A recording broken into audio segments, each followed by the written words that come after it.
4月的苏州已然是初夏的模样，这是我最喜欢的季节。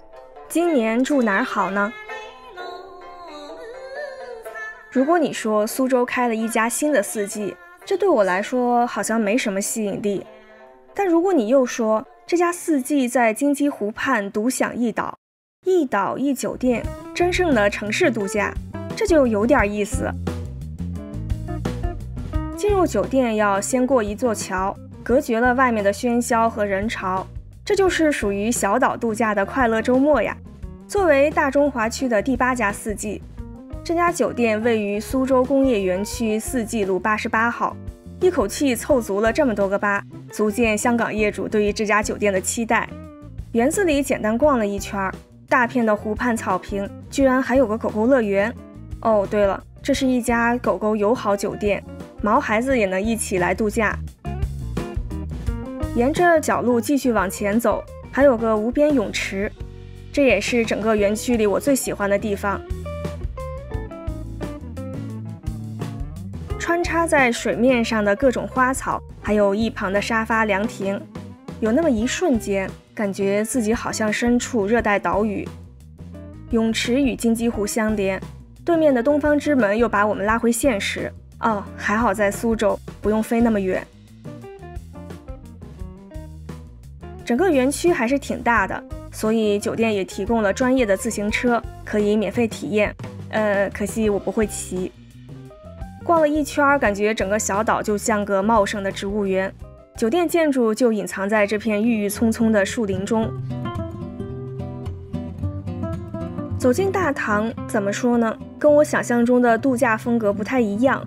这里新中式的风格似乎更偏商务，岛上的园林、水系这些自然景观被墙壁阻隔在外，和室内没什么互动。很多地方聚焦后细看还是精致有韵味的，比如这个漏窗的设计，雕花的中式桌椅，融入了卷轴、纸窗、天井元素的灯笼，摆满了盆景、绿植、太湖石的展示台，花卉晕染的大气屏风，还有巨幅的苏绣。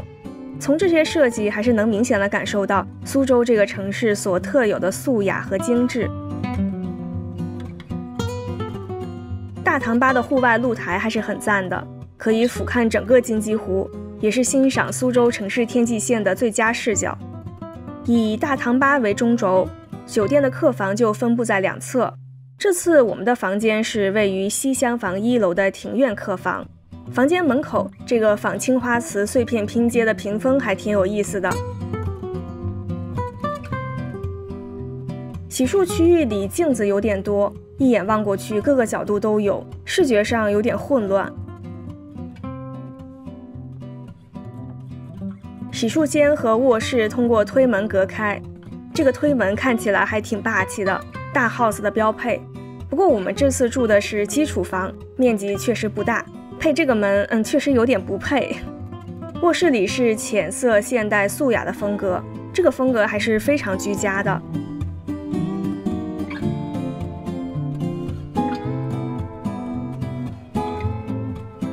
外面还有个小院子，不过没什么风景，院子里也没怎么用心装饰。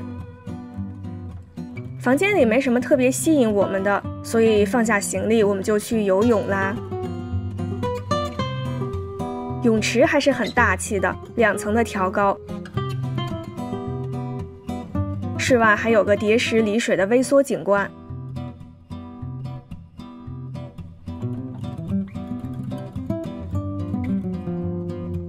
楼上的健身房器械看起来也很齐全，我们2个非专业健身人士不明觉厉。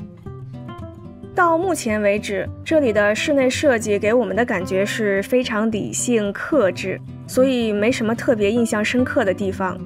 艺术嘛，大抵是需要些疯狂和感性吧。当然了，四季从来不是一个花枝招展的品牌，这可能正是酒店想要的低调奢华吧。这种感觉一直持续到晚餐，我们去吃了金景阁，才觉得只看室内设计就下结论，是不是太早了？整个餐厅是烟雨江南、青山绿水的中式风格，仙气飘飘。不过对我来说，一家餐厅还是要菜做得好吃才是最重要的。作为苏州四季的招牌餐厅，金景阁的团队成员来自杭州西子湖四季的金沙厅，对，就是那个鼎鼎大名的金沙厅。我们非常喜欢金沙厅，所以这次来之前也毫不犹豫地订了金景阁。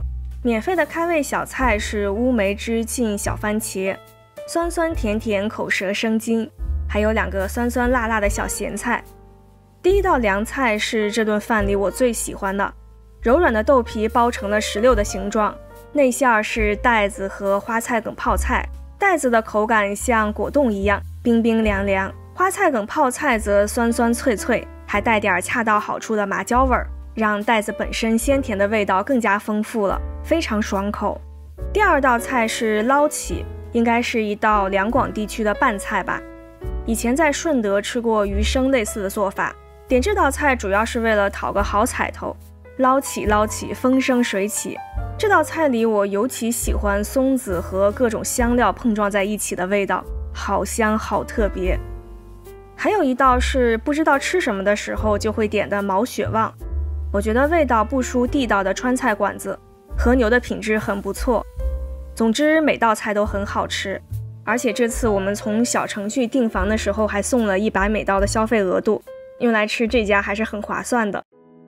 吃完饭在园子里溜一溜消消神儿，路过餐厅最大的包房，可以一览金鸡湖璀璨的夜景。逛着逛着又来到了无边泳池，没想到这里在晚上更美。夜空深邃天蓝色的泳池里，一束束灯光犹如银河中的繁星点点。这时对岸的喷泉刚好开始伴着音乐起舞，这一刻我们也应该随着音乐摇摆，才是对浪漫最热烈的回应。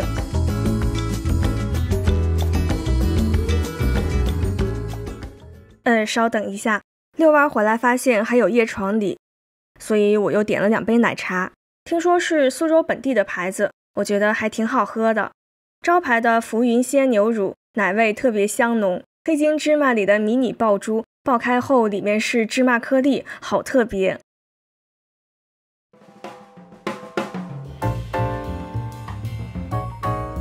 早上好，早餐在全日制餐厅云和，惊喜地发现这里的菜单还延续了一些西子湖四季的特色菜，比如鱼子酱，比如龙虾，所以连最常见的炒蛋、白粥这些也立刻身价倍增，变得不寻常了。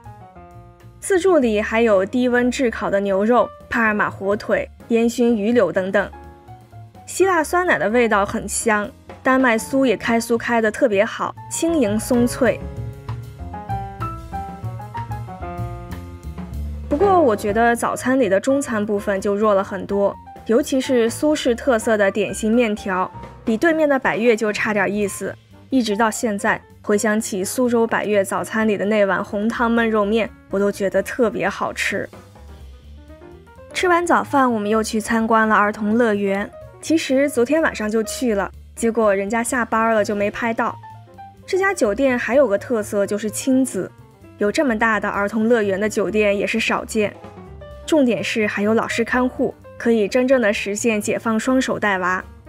小朋友在这里绝对不会无聊，爸妈也可以尽情的享受属于2个人的安静假期。有些设备连我们这些大人也都玩得很开心。其实酒店也为大人准备了很多特色活动，比如帆船游金鸡湖、苏州本地特色的刺绣、花艺等等。可惜我们这次只住1天，这些活动只能留到以后再来体验了。退房前还有一点时间，我们决定去探索一下酒店所在的理工堤。虽然有些道路还在施工，但商业已经初具规模。一池湖水碧绿清澈，一端是喧嚣的繁华都市，一端是静谧的湖中小岛。一边走，我们一边讨论到底该如何评价这家酒店。说实话，无论是自然风光还是园林造景，这里确实达不到西子湖四季那样一室独立人生酒店的高度。不过这里的定价也比杭州便宜很多，而且很多特色我们也觉得非常实用，不用长途飞行就可以享受离岛度假。私密独立的园区还能带上狗子一起体验，还有那个室外无边泳池，夏天里真的超有吸引力的。小朋友也有特别大的活动空间。餐厅也很不错，菜品有创意，味道好，而且外卖资源也丰富，想吃什么都能点，太适合小长假周边游了。期待这家新酒店未来可以走出自己的风格吧。逛着逛着，突然收到微信，朋友说刚领了大礼包，10几年的工龄虽说赔了不少，但这个时间这个年纪，焦虑肯定是有的。说实话，最近2年这种情况已经多到见怪不怪了。就算我们暂时没有经济压力，但受大环境影响，也会忍不住捂紧钱包，消费和投资都变得更谨慎了。怎么熬过这段困难的时期？消费降级看起来是最简单可行的，但一味的降级似乎也会带来一些问题。当一个人的物欲低到对任何事情都毫无追求的时候，对生活的热情大概也会消磨殆尽吧。所以怎么才能合适的降级？最近看到的一个公式，我们都觉得还挺好用的：满足需求，控制欲望，然后用足够的智慧来判断哪些是自己的需求，哪些又是欲望。